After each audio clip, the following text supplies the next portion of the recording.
Hello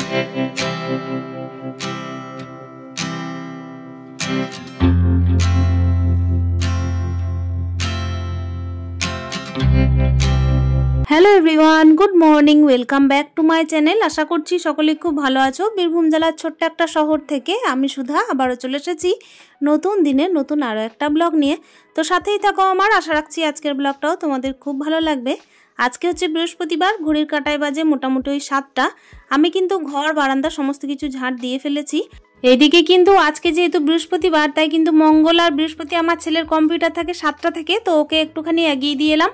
আর তারপর দেখো আবারও সংসারের কাজে লেগে পড়েছি। সকাল টাইমে কিন্তু ওকে আমি চা বিস্কুট দিয়েছিলাম, আর তারপর ও চলে গেছে। আর এইদিকে দেখতেই পাচ্ছ উঠোনের মধ্যে না একটু তো মনে হচ্ছে যে শুকনো শুকনো ভাব, তবে কালকে না জানো তো সন্ধ্যের থেকে খুবই বৃষ্টি হয়েছিল, ঝড় উঠেছিল প্রচন্ড পরিমাণের। কালকে কিন্তু বৃষ্টিটা বেশ ভালোই হয়েছে। তবে আমাদের বীরভূমের একটা বিশেষত্ব খুব ভালো আছে, যেটা হচ্ছে কি 4-5 দিন যাবত যদি বৃষ্টি হয় তাহলেও কিন্তু কোনো কিছু এসে যাবে না। যদি একবেলা রোদ দিয়ে দেয় তাহলে কিন্তু কেউ কিছু বুঝতে পারবে না, এরকম একটা বিষয়। তবে আমি কিন্তু উঠোনে এই যে দেখতেই পাচ্ছ ওইদিকে তো ঝাঁটাটা দিলাম ফুল ঝাড়ু দিয়ে, আর এইদিকে না নারকেল ঝাড়ু দিয়ে ঝাঁট দিচ্ছি। আসলে বৃষ্টির কারণে না এই কোনায় আর কি জলটা জমেছিল, আর তুলসী মঞ্চেও যখন মা জল ঢেলেছিল তখন কি হচ্ছিল, এই যে কোনায় আর কি জলটা জমে থাকছিল। তো ওইদিকে কিন্তু দেখলে ফুল ঝাড়ু দিয়ে ঝাঁট দেওয়ার পরে এইদিকে নারকেল ঝাঁটা দিয়ে ভালোভাবে এই যে ধুলোবালিগুলোকে আর কি পরিষ্কার করে দিচ্ছি। আর জল জলে ভাব যদি থাকে না, ওই ফুল ঝাড়ু দিয়ে কিন্তু ঝাঁট দেওয়া যায় না। আর এই জায়গাটাকে আমাকে কিন্তু জল দিয়ে পরিষ্কার করতেই হবে, কেন কি পায়ে পায়ে যে চটির কাদাগুলো আসছিল সেটার জন্য কিন্তু উঠোনটা নোংরা হচ্ছিল। আর নোংরা উঠোন থাকলে দেখবে ঘরটাও একদম প্রচণ্ড পরিমাণে নোংরা হয়ে যায়। এমনিতে কিন্তু বৃহস্পতিবার মানেই হচ্ছে একটুখানি এনার্জি বেশিই লাগে, ওই কারণেই একদম ফুল এনার্জিতে সংসারের সমস্ত কাজ শুরু করে দিয়েছি করতে। এই যে দেখতেই পাচ্ছ উঠোনের মধ্যে জল ঢেলে দিলাম, আর ইতিমধ্যে কিন্তু মাও স্নান টান সেরে চলে এসেছেন। আর ওইদিকে কিন্তু মা যে বাড়িতে থাকবেন তা না, মা কিন্তু সেন্টার চলে যাবেন। আর ওইদিকে না আমাদের সেন্টার থেকেই আর কি, মানে মায়ের সেন্টার থেকেই কিন্তু একেবারে মা বাড়ি চলে যায়। এইদিকে কিন্তু একেবারে সেই রাত্রিবেলায়, মানে মা আর বাবা একসঙ্গে কিন্তু আবার আসবেন। রাত্রিবেলায় কিন্তু মা বাবা এই বাড়িতেই থাকেন, তোমরা তো জানো যারা আমার ভিডিও প্রত্যেক দিন দেখো। তো চলো ওইদিকে বাসি কাজের মধ্যে কিছুটা অংশ সেরে তারপর দেখো এখানে চলে এসেছি হেনা করব বলে।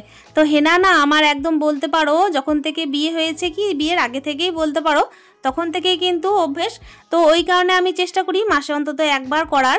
আর ইদানিং কি হয়েছিল, আমার তো শ্বাসকষ্ট হয়েছিল তোমরা তো জানোই, তো সেই কারণে না হেনাটা একদম কিন্তু আমি স্কিপ করে গেছিলাম।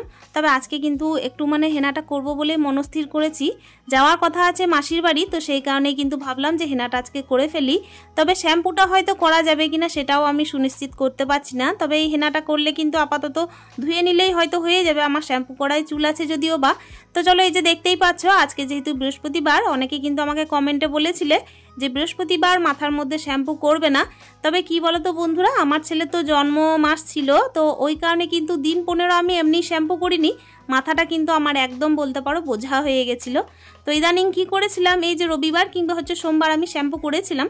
তো শ্যাম্পু করা চুলই কিন্তু এখনও পর্যন্ত আছে, আমি কিন্তু তেল নিইনি। তো তার মধ্যে আমি হেনাটা করে নেব। তো যতক্ষণ আর কি মাথার মধ্যে নিয়ে থাকবো ততক্ষণ কিন্তু আমি রান্নাটাও সেরে ফেলতে পারবো। আজকে তো বৃহস্পতিবার, তাই ভাবলাম যে হেনাটা নিয়ে সঙ্গে সঙ্গে স্নান করলেও কাজে দেবে না, তাই কিন্তু হেনা করে আমি তারপরে এই যে সংসারের টুকিটাকি কাজগুলো সারবো। তারপর কিন্তু আমি স্নান টান করে পুজোটা দেব। আর এখন দেখতে পাচ্ছ এই যে চিরুনগুলোকে বের করেছি, চিরুনগুলোর মধ্যে কিন্তু একটা কালচে ভাব হয়ে গেছে। আর ওই যে বললাম দিন 15 মতো তো আমি মাথায় শ্যাম্পু করতে পারিনি, তার কারণে কিন্তু মনে হচ্ছিল যে চিরুনগুলো প্রচণ্ড পরিমাণে নোংরা হয়ে গেছে।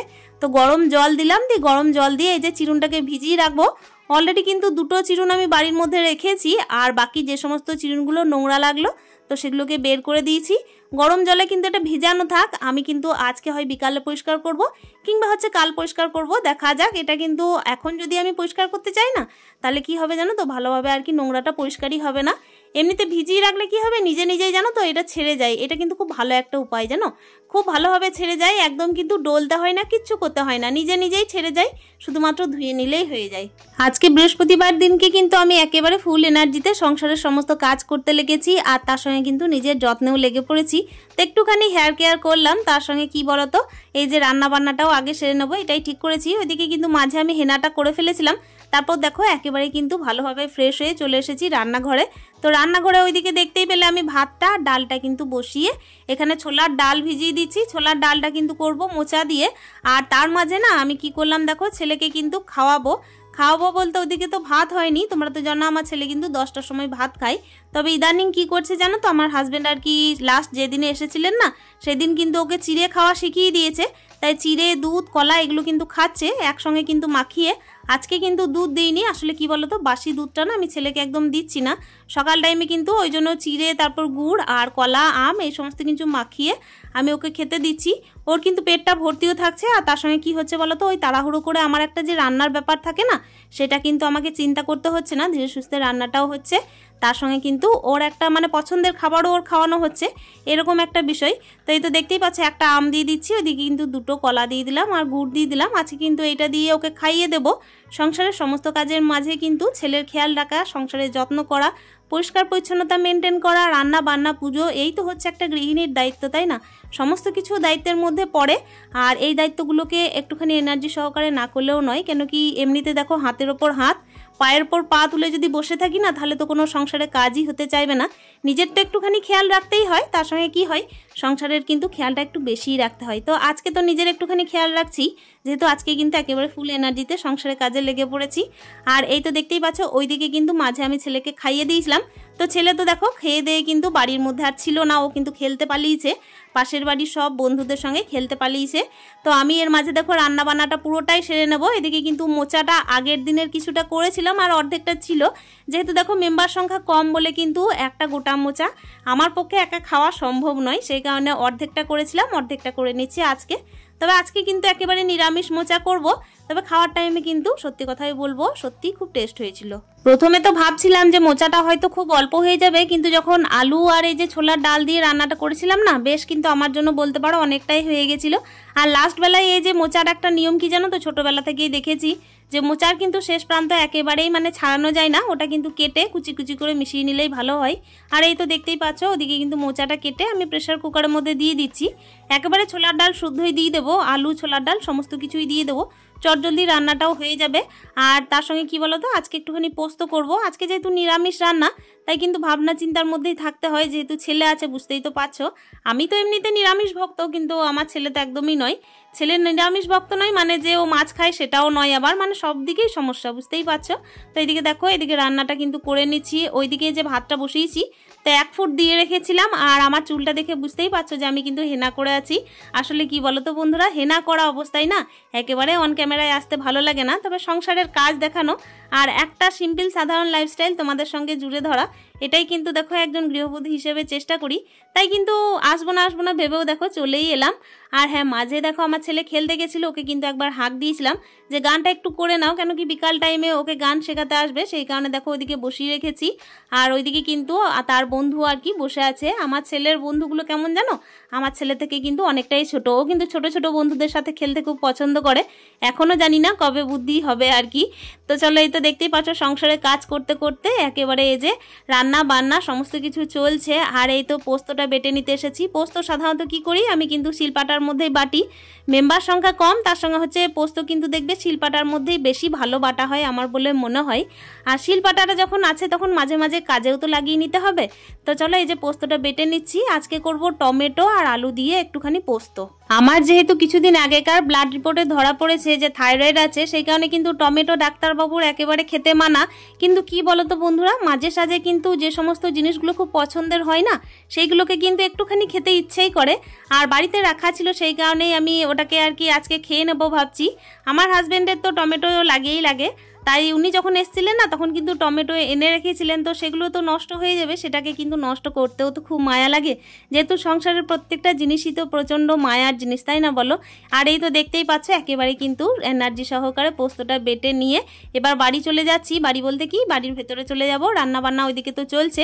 আমি কিন্তু ওইদিকে মানে একটুখানি ডাল আর ভাতটা বসিয়ে এসেছিলাম, তো ভাতটা তো দেখলে অলরেডি নামিয়ে ফেলেছি। এরপর কিন্তু আমি গ্যাসের মধ্যে কি বলতো ওই আলুগুলোকে কেটে একটু সিদ্ধ করতে দিয়েছিলাম। পোস্তর আলুটাকে কি বলতো সিদ্ধ আলু দিয়ে করলে না বেশ ভালো লাগে, মানে টমেটো পোস্তটার ক্ষেত্রে বলছি, অন্য পোস্তর কথা আমি বলতে পারছি না।